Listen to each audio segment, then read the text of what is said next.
All right, so Saudi Arabia hosting the 2034 World Cup, huh? It's official. Wow, you guys sent us a ton of comments and articles. It's been quite a reaction. Lots to unpack. It seems everyone has an opinion, which is kind of what we're here for, right? To figure this whole thing out, help you see the bigger picture. Well, what really stands out to me is that Saudi Arabia was the only bidder for this huge 48-team tournament. Really? Yeah, usually FIFA has this whole process, countries fighting for the chance to host, but this time, not so much. No bidding war. Interesting. Kind of reminds me of when Qatar got the 2022 World Cup.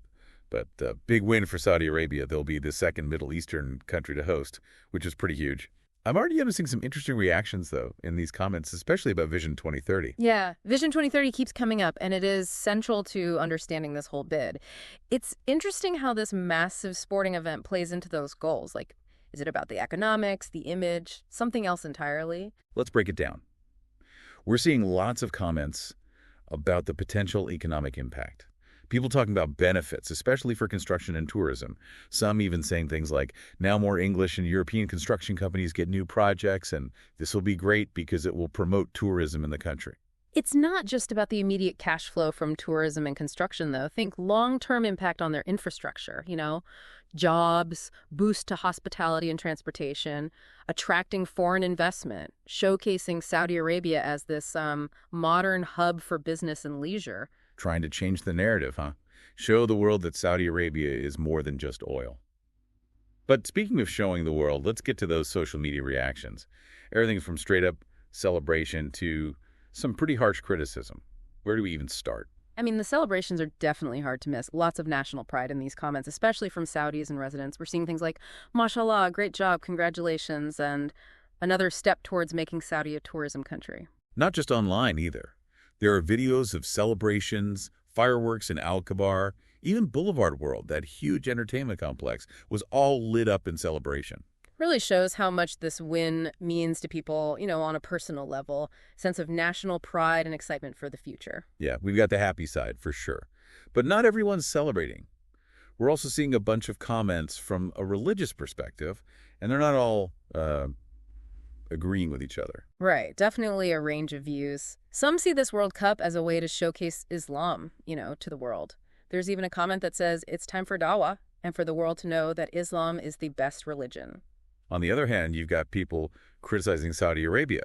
They're saying things like, why focus on a sporting event when other Muslim nations are dealing with conflict and hardship? Their comments like, but we never saw them sending aid to Palestine, and their whole neighborhood is on fire, and these guys are busy with sports. It's a real tension, isn't it? On one side, huge pride in this global achievement. On the other, this feeling that maybe it shouldn't be the priority right now, given what other Muslim communities are going through. Adds another layer to this whole thing. It's not just soccer. It's not even just economics. It's religion, geopolitics, this whole web of issues. And that's where things get really interesting, because when we get into those interconnected issues, we run right into the whole concept of sports washing. And you flag some comments that get right to the heart of that. Yeah, we're seeing comments like, biggest sports wash ever. And some FIFA officials probably have their pockets stuffed. Strong words. But looking at these sources, is there any real evidence this is happening? Or is it just, people being skeptical of Saudi Arabia's motives? I mean, sports washing, it's become a bit of a buzzword. But in this case, it's tied to some real concerns about human rights in Saudi Arabia. And we can't ignore those, especially with everything that happened with the Qatar World Cup. Exactly. Remember all the controversy about how migrant workers were being treated in Qatar? The World Cup definitely put a spotlight on those problems, forced some changes, although there's still debate about how effective they really were. So is that what people are worried about here? That Saudi Arabia will use this World Cup as a distraction, make some surface-level changes while the world's watching, and then go back to how things were before, once it's all over? It's definitely a valid concern, especially considering Saudi Arabia's human rights track record. We've got reports from international organizations about limits on free speech, the treatment of migrant workers, and the rights of women and LGBTQ individuals. We can't just push those aside. Right. And some of these comments get pretty specific, like someone asking about deaths of migrant workers, Yeah. especially with all the stadium construction, reminds me of what we saw in Qatar.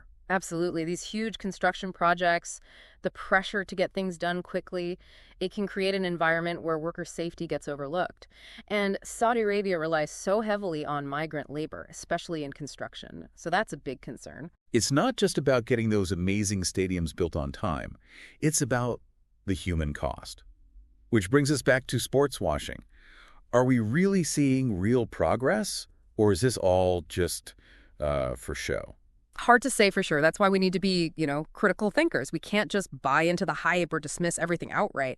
We have to look at the evidence, consider the history, weigh the different perspectives. Okay, so let's get into some of these human rights concerns. I mean, human rights, it can sound kind of abstract, but we're talking about real people's lives.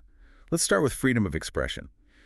Saudi Arabia has been criticized for cracking down on dissent, people speaking out against the government. Right. And that matters for the World Cup because, well, think about all the journalists, the activists, even just regular fans who will be there. Will they feel like they can speak freely? Or will they be worried about, censorship, getting in trouble for talking about sensitive issues? It's like you go to cheer for your team, but you're also entering a country with a whole different set of rules about what you can and can't say. And those rules, they can have real consequences. It's not just about playing soccer. It's about the whole atmosphere. Can people have open discussions, debates? So freedom of expression is one part of it. What about women's rights? Saudi Arabia has made some changes recently, letting women drive, giving them more control over their lives.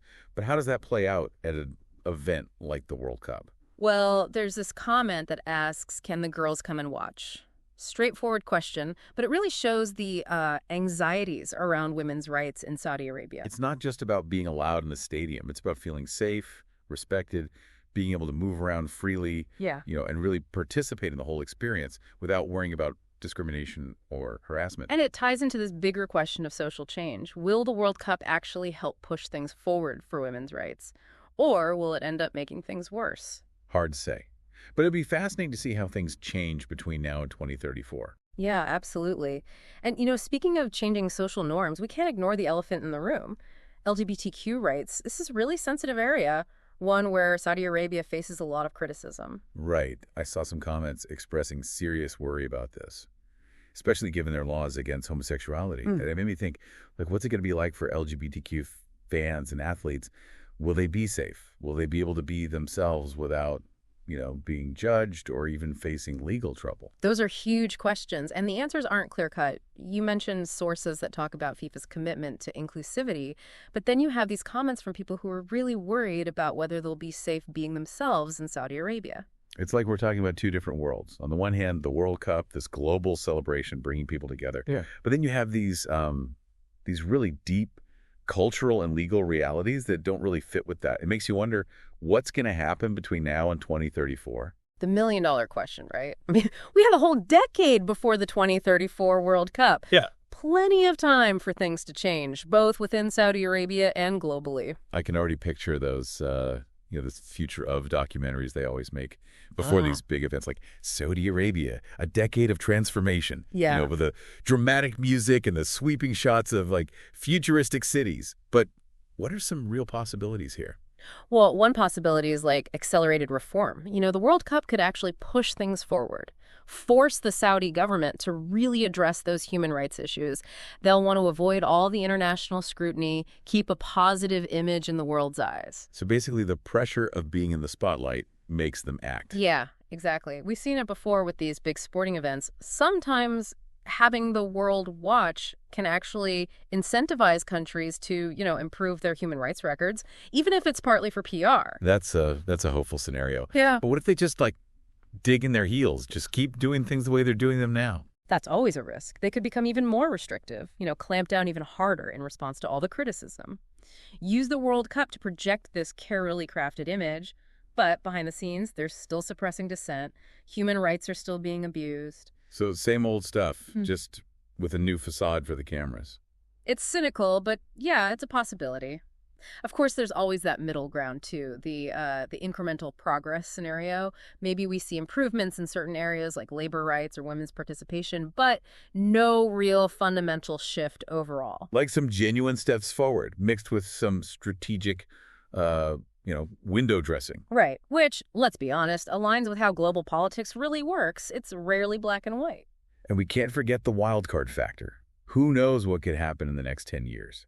Geopolitical shifts, new tech, even social movements. I mean, think about those comments we talked about. The person worried about the world ending, the one hoping for visa-free travel. It's easy to overlook those little personal stories, but they show the huge range of, hopes and fears people have about the future. It reminds us that this 2034 World Cup isn't happening in isolation. It's going to be shaped by, everything else that's going on in the world. Good point. We can't predict the future, that's for sure. But after going through all these sources, what are some key takeaways for our listener? I'd say the biggest one is this. Don't just take the news at face value. Really think about it. Ask questions, look for different perspectives, and, challenge your own assumptions. Especially with something as complicated as this World Cup bid. I mean, it's about politics, economics, religion, human rights, a whole bunch of other things. Exactly. There's no single right answer here. It's about forming your own opinion, an informed opinion, based on the facts, the evidence, and, being open to different points of view. And that's what this deep dive is all about, right? Yeah. It's not about giving you all the answers. It's about giving you the tools and knowledge to ask the right questions. And those questions, the ones that stick with you even after we're done talking, those are the ones that really lead to understanding. Well said. So to wrap things up, I have one final thought-provoking question for our listener. The 2034 World Cup is over a decade away. But considering everything we've talked about, the reactions, the different perspectives, how do you think the world and Saudi Arabia might be different by then? Will those hopes for a better future actually come true? Will they address those human rights concerns? Or, will something totally unexpected happen and change everything? A question without an easy answer, but definitely worth thinking about.